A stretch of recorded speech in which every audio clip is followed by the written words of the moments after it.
생각합니다. 그러나 간단하게 설명을 드리자면 이 사무엘상 8장에 가면 이 이스라엘 백성들이 사무엘에게 찾아와서 우리에게도 왕을 세워달라라고 요구를 합니다. 그때 사무엘이 마음이 상해서 이렇게 있는 상황에서 하나님이 그들이 너를 싫어하는 게 아니라 이제 나를 싫어한다, 그리고 그들에게 왕을 세워주라고 얘기를 합니다. 그 과정 가운데서 이제 9장으로 넘어오면 이 사울에게로 이 성경의 시선이 움직이게 됩니다. 기스의 아들 사울, 그가 암나기를 잃어버렸고 그 과정 가운데 이제 사무엘에게로 인도하시는 하나님의 은혜를 우리가 경험하게 됩니다.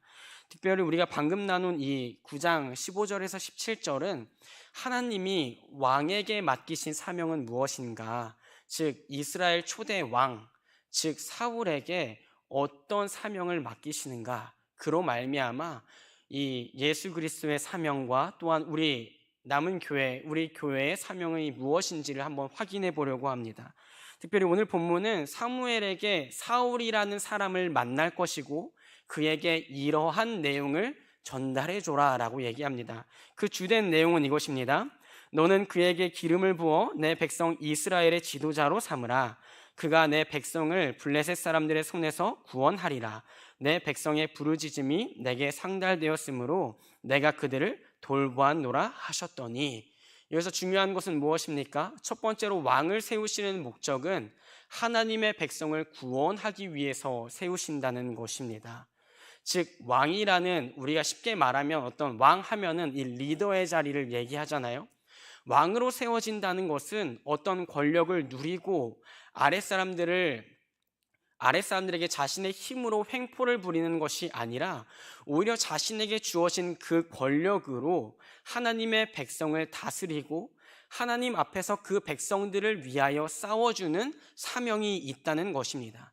근데 이 사울이라는 사람이요, 사실은 그 성경을 통해서 보면, 제 개인적인 주관적인 견해가 아니고요, 성경에서 비춰지는 이 사람의 모습을 보면요, 어떻게 보면 참 그릇이 작아 보이는 사람입니다. 우리가 오늘 읽진 않았지만 이 사무엘이 사울에게 당신을 하나님이 왕으로 세우실 것입니다 라고 얘기를 하니까 이 사울이 어떤 얘기를 하냐면, 나는 가장 작은 지파의 가장 작은 집안의 사람인데 나 같은 사람이 어떻게 왕이 될 수 있겠습니까? 라고 고백합니다. 어떻게 보면 겸손한 표현이고 어떻게 보면 자기의 분수를 아는 표현입니다. 베냐민 지파는 막내 지파였거든요. 그리고 어떻게 보면 그 상황 가운데서 베냐민 지파가 막 부흥한 지파는, 그러니까 이 주된 주류의 지파는 아니었습니다. 그리고 나중에 이제 제비뽑기를 통해서 왕을 뽑을 때도 이 마지막에 이 사울이라는 사람이 뽑히게 되는데 나타나질 않는 거예요. 야, 기스의 아들 사울이 어디 갔느냐? 베냐민 지파의 이 아들 사울이 어디 갔느냐? 사람들이 찾다 못 찾아서 하나님께 여쭤봅니다. 하나님, 이 사울이 지금 어디 있습니까? 그러자 하나님께서 대답해 주십니다. 짐꾸러미 가운데 그가 숨었다. 그만큼 사울은요, 어떤 큰 그릇과 큰 포부가 있는 사람은 아니었던 것 같습니다. 또 한편 인간적인 마음으로는 아버지의 암나기를 찾아다니던 사람이 갑자기 사무엘이라는 사람을 만나서 당신은 왕이 될 것입니다. 제가 만약 사울이어도 저도 똑같은 반응을 했을 것 같습니다. 예를 들면 이거죠.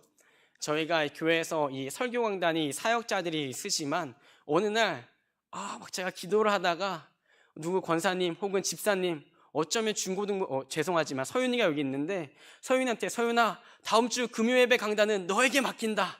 그럼 서윤이가 이때다 싶어서 나의 능력을 보여주겠다 이러지 않을 겁니다. 두렵고 떨리는 마음으로 제가 어떻게 강단에 서겠습니까? 이게 정상적인 반응일 것입니다. 서윤이는 그릇이 커서 그러지 않을 수도 있겠지만, 붙잡아는 얘기고요. 근데 이 사울이요, 왕으로 뽑혔습니다. 분명히 이 사울이요, 왕으로 뽑힐 걸 알았습니까? 몰랐습니까? 이미 사무엘에게 들은 바가 있었습니다. 그리고 사무엘이, 야, 너가 반드시 왕이 될 징표가 있어. 그리고 예언 3가지를 해주는데 그게 사울에게 다 성취가 됩니다. 그리고 하나님의 영의 감동을 받아서 그가 막 선지자 노릇으로 예언을 해요. 그 일 후에 만약에 그러한 일을 내가 겪었다면 이제 자신이 왕으로 세워질 걸 알고 좀 큰 포부를 가져도 되잖아요. 이제 올 것이 왔구나 해도 되는데, 그가 왕으로 뽑히는 그 제비뽑기의 그 자리에서도 그가 짐꾸러미에 숨었다는 것입니다. 이 사울을 하나님이 왕으로 세우실 때에 왜 세우셨을까 고민해 보면, 그는 자신의 연약함을 알았던 사람이기에 처음에 하나님이 세우셨던 것 같습니다. 나는 약한 자입니다. 나는 그릇이 작은 자입니다. 나 같은 사람이 어떻게 왕이 될 수 있겠습니까? 그 입술에는 겸손이 있었고 그 입술에는 두려워하는 마음이 있었습니다. 나 같은 사람이 어떻게 왕이 될 수 있을까? 나 같은 사람을 하나님이 쓰신다고는 얘기하지만 내가 어떻게 이 나라를 다스릴 수 있을까? 하지만 하나님의 계획은 분명했고 하나님이 왕을 세우시는 그 사명은 분명했습니다. 우리가 읽진 않았지만 이 왕을 뽑고 나서 시간이 지나고 사무엘상 11장으로 가면 이제 암몬 사람 나하스가 이 길르앗 야베스 땅에 와서 전쟁을 하려고 합니다. 근데 아무리 계산을 해봐도요, 야베스 사람들이 이길 이 각이 안 나오는 거예요.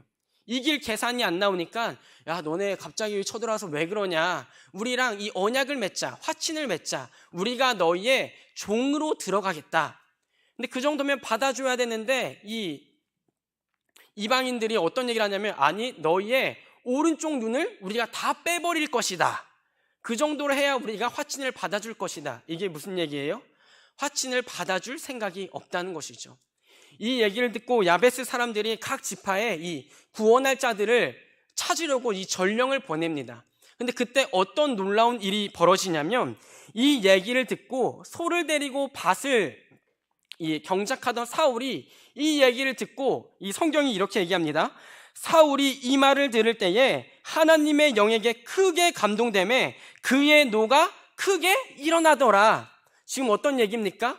하나님의 백성이 위험에 처해져 있을 때에, 방금 밭을 갈고 오던 사울이 그 얘기를 들었을 때에 그에게 하나님의 영이 어떤 역사를 하십니까? 격노하는 그 힘을 일으키시고, 한 결의소, 이 두 마리의 소를 대강 의미합니다. 이 12각을 떠가지고 12지파에 보내는 거예요. 그리고 너희 이 전쟁에 참여하지 않는다면 너희의 모든 소들도 이처럼 각이 떠질 것이다. 그때 성경에 이렇게 기록되어 있습니다. 온 이스라엘 지파에 여호와의 두려움이 임하였더라. 그리고 그들이 한 마음으로 모였더라. 이로 말미암아 하나님이 왕에게 주시는 사명이 무엇이라고 지금 사울을 통해서 증명하고 계십니까? 그는 그릇이 작은 자였어요. 너는 하나님 나라의 왕이 될 것이다 라고 얘기했는데 짐꾸러미 뒤에 숨던 자였습니다. 근데 그에게 하나님의 백성이 위기에 처하자 그 안에 내주하던 하나님의 영이 그를 충동하시는 거예요. 무엇을 감내할 수 있도록요? 왕의 사명을 감내할 수 있도록. 그동안 소를 데리고 밭을 갈던 왕임에도 밭을 갈러 나가는 거예요. 지도자 행색을 하지 못하는 거예요. 근데 이스라엘 백성이 곤경에 처하자 그를 사용하시려던 그 하나님의 계획은 그럼에도 멈추지 않았다는 것입니다. 이 일로 말미암아 사울이 이제 왕으로서 온전한 입지가 서게 되는 사건이 바로 사무엘상 11장의 사건입니다. 이로 말미암아 이 성경이 얘기하는 왕의 소명과 왕의 사명은 무엇인가? 하나님 나라의 백성을 위해 싸워줄 수 있는 사람, 하나님의 백성의 영혼이 어려움에 처해져 있을 때에 그것을 가지고 격분하고 노할 줄 알고 싸워줄 수 있는 사람, 즉 구원의 자리를 이끌어 갈 수 있는 사람을 하나님은 왕으로 세우신다는 거예요. 근데 이로 말미암아 우리가 이미 익히 알고 있는 우리의 왕이신 예수님이 이 왕의 사명을 친히 감당하십니다. 이 스가랴 9장에 어떤 기록이 되어 있습니까? 너희의 왕은 겸손하셔서 그 나귀의 새끼를 타고 우리에게 오실 것이다. 그 왕이 오시는데 세상의 왕과는 다른 모습입니다. 겸손하셔서 백마를 타고 오시는 게 아니라 겸손하셔서 나귀 새끼를 타고 예루살렘으로 입성하십니다. 그때 사람들이 어떻게 얘기합니까? 호산나 호산나, 우리의 왕이시라는 것이죠. 하지만 목적이 달랐습니다. 그들은 다윗 같은 정치적 메시아, 이 로마의 압제로부터 우리를 구원해 줄 메시아를 구했지만 하나님의 계획은 그것이 아니었던 것입니다. 예수님이 우리의 왕이신 예수님의 계획은 그것이 아니었습니다. 우리의 진정한 부르짖음은 무엇입니까? 로마가 우리를 괴롭히고 있다는 그 육체적인 괴로움의 부르짖음을 들으시는 것이 아니라 우리의 영혼의 참된 괴로움을 주님은 들으신 것이죠. 예수님의 복음의 그 복된 소식 외에는 우리를 구원할 수 없다는 사실, 그 영혼의 갈망함과 부르짖음을 하나님은 아셨던 것입니다. 예수님의 사명은 무엇이었습니까? 자신의 백성을 위해 자신이 친히 죽는 것이었습니다. 그래서 칼빈은 이 죽음에 대해서 이렇게 얘기합니다. 죽음을 이기신 죽음, 우리 안에 있는 죽음을 이기신 죽음, 그분의 죽음으로 말미암아 우리의 죽음이 해결되었고 그분의 십자가의 사건에 못 박히심으로 말미암아 우리가 나음을 얻은 죽음이라고 얘기하고 있는 것입니다. 그래서 예수님은 우리의 참 왕이십니다. 사무엘상 9장 15절 17절에 하나님은 사울을 준비하시면서 어떤 사명을 얘기하십니까? 그가 내 백성을 구원할 것이다. 사울의 백성이 아닙니다. 이스라엘 백성이지만 그냥 이스라엘의 백성이 아닙니다. 누구의 백성입니까? 내 백성. 하나님은 분명히 이스라엘 민족의 정체성을 이렇게 얘기하십니다. 내 백성을 구원할 것이다. 예수님은 자신의 백성을 구원하러 오신 것입니다. 그래서 우리가 구원을 받았다는 것은 예수님이 친히 왕의 사명을 감당하셨다는 것입니다. 그분이 전쟁터에 맨 앞장서셔서 이미 죽으신 것, 전쟁을 종결시키신 것, 그것이 우리 인생에 찾아온 복음인 것입니다. 예수님이 왜 우리의 왕이십니까? 우리를 위하여 싸우셨기 때문입니다. 어디까지요? 피를 흘리기까지요. 그래서 히브리서 12장에도 이렇게 기록되어 있습니다. 너희가 죄와 싸우되 피 흘리기까지는 싸우지 아니하였다. 우리는 죄와 싸울 때 예수님은 자신의 모든 것을 쏟으신 것처럼 교회에게 히브리서 저자는 무엇을 요구합니까? 너희의 왕이신 예수님께서 피 흘리기까지 자신의 모든 것을 쏟아서 죄의 문제를 해결해 주신 것처럼 너희도 그 죄와 싸우기를 어디까지 싸워야 하는 줄 아느냐? 피 흘리기까지 싸워야 한다. 더불어서 이 본문은 그저 예수님이 우리의 왕이십니다 하고 끝나는 것이 아닙니다. 예수님은 자신의 소명을 이루시고 우리를 왕같은 제사장으로 이 땅에 심어두셨다고 얘기합니다. 베드로전서와 요한계시록 5장에 그분의 피로 사서 하나님 앞에서 그들을 왕같은 제사장으로, 왕으로 이 땅을 통치하게끔 이 땅에 우리를 심어두신 것입니다. 하지만 그 왕은 무엇입니까? 이 땅을 살아가면서 교회에게 떵떵거리면서 살라고 얘기하는 것이 아닙니다. 그것이 교회의 사명이라고 얘기하는 것이 아닙니다. 그럼 왕의 사명은 무엇입니까? 죽어가는 영혼을 위해 싸워주는 것이 왕의 사명인 것입니다. 교회를 왜 이 땅에 남겨두시며 하나님은 이들은 내 나라의 왕이라고 얘기하셨을까요? 내 나라의 제사장들이라고 얘기했을까요? 예수 그리스도의 사명, 그것을 닮아가면서 이제 너희가 죽어가는 영혼들을 위해 싸워주라는 것입니다. 특별히 베드로전서 2장 9절 11절은 이렇게 기록되어 있습니다. 그러므로 너희는 이제 왕같은 제사장이고 하나님의 그의 소유다. 그러면서 두 가지를 요구합니다. 첫 번째로는 너희가 어떻게 어둠에서 빛으로 들어가게 됐는지 그 아름다운 덕을 선포해라. 그것이 하나님이 베드로를 통해서 교회에게 준 첫 번째 사명이라면, 두 번째로는 나그네와 거류민 같이 된 너희들, 영혼을 거스르는 육체의 정욕을 제어해라. 무슨 얘기입니까? 죄와 싸우라는 것이죠. 자신의 영혼에 끊임없이 올라오는 예수 그리스도의 사명을 거스르는 왕의 사명을 감당하라는 것을 거슬러서 편하게 살아도 된다고, 네 영혼만 책임지면 된다고 얘기하는 그 무책임한 육체의 정욕을 짓이기라는 것입니다. 피 흘리기까지 싸우라는 것입니다. 무엇을 위해서요? 영혼을 위해서요. 예수님은 그 사명을 친히 이루셨습니다. 그리고 그 사명을 우리에게 남겨준 것입니다. 우리의 힘으로 물론 영혼을 구원할 수 없습니다. 예수님 외에는 그 영혼을 구원하실 분이 없으십니다. 그러나 그 이름을 전할 수 있는 힘을 우리에게 남겨주신 것입니다. 우리는 세상에 나아가서 무엇을 간증하고 증거해야 합니까? 아름다운 덕을 증거해야 됩니다. 나 같은 죄인이 어둠에서 어떻게 빛으로 들어가게 됐는지, 나 같은 죄인이 어떻게 해서 하나님 나라의 왕 같은 제사장이 되었는지, 그 덕을 선포하면서 끊임없이 올라오는 죄성을 지디기는 것입니다. 그것이 우리에게 남겨진 왕의 사명인 것입니다. 다른 영혼을 위해 기도하고 싸워주고 그 영혼이 하나님 앞에 서기까지 밀어주는 것, 그것이 우리의 사명인 것입니다. 저는 대표라는 단어를 참 좋아합니다. 오후 예배 때도 몇 번 인사했듯이 국가대표는 쉴 시간이 없는 것입니다. 국가대표의 인터뷰 하나를 보면서 제가 감명받았던 게, 이 금메달리스트들이 다 어떤 마음이냐면, 나보다 더 많은 노력을 한 사람이 있다면 그 사람이 금메달을 따도 됩니다. 자기의 노력에 대한 자부심이겠죠. 내가 정말 금메달을 따기 위해서, 세상에서 1등이 되기 위해서 얼마나 많은 연습을 했고 훈련을 했으면 그 말이 나오겠습니까? 나보다 더 많은 땀을 흘린 사람이 있으면 그 사람이 1등해도 됩니다. 그 마음이 우리 마음에 있었으면 좋겠습니다. 내 가정을 위해서, 한국교회를 위해서 하나님 앞에서 부끄럽지 않도록, 주님, 내가 주님 앞에 다른 영혼을 놓고 수없이 기도한 밤들을 아십니까? 주님이 주신 사명이겠죠. 평화교회 주신 사명이겠죠. 도도하고 당당하게, 그것이 하나님 나라의 왕의 사명인 것입니다.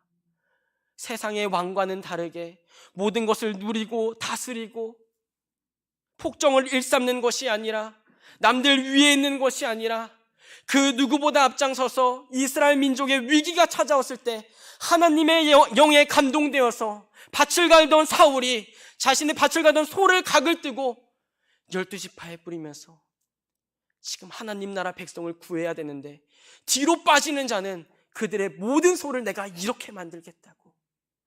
그가 왜 격노했을까요? 이스라엘 백성은 하나님의 백성이었기 때문입니다. 여러분도 마찬가지입니다.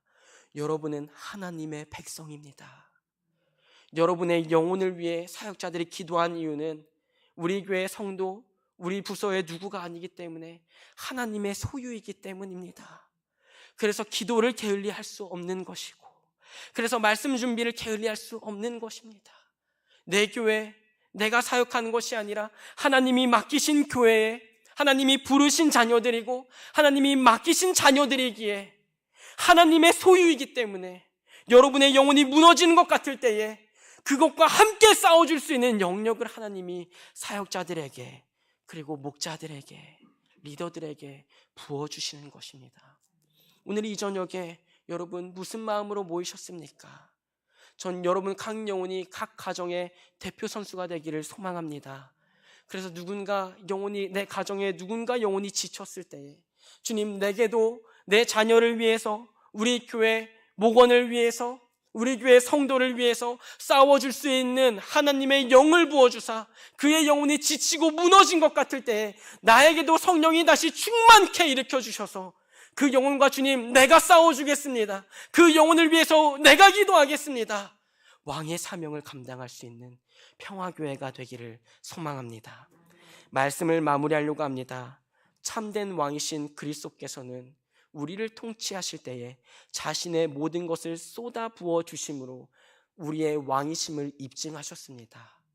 다른 영혼을 사는 일은 다른 일로 이루어지지 않습니다. 그 영혼을 위해서 나의 모든 것을 쏟아줄 때에 하나님은 그것을 보시면서 너가 왕의 사명을 감당하고 있구나 라고 얘기하는 것입니다. 한 가지 간절히 바라건대, 주님, 우리에게도 오늘 이 성경에 기록된 사울에게 주신 그 감동을 우리에게도 주셔서 누군가의 영혼이 무력해 보이고 또 밀린 것 같고 지쳐 보일 때에 볼 수 있는 눈을 우리에게 허락하시고, 나도 예수님을 닮아 따라가며 그 영혼을 위해 기도하고 영적인 싸움을 해줄 수 있는 우리가 되게 하여 주시옵소서. 그 기도 제목이 우리 가슴에 남는 이 저녁이 되기를 소망합니다.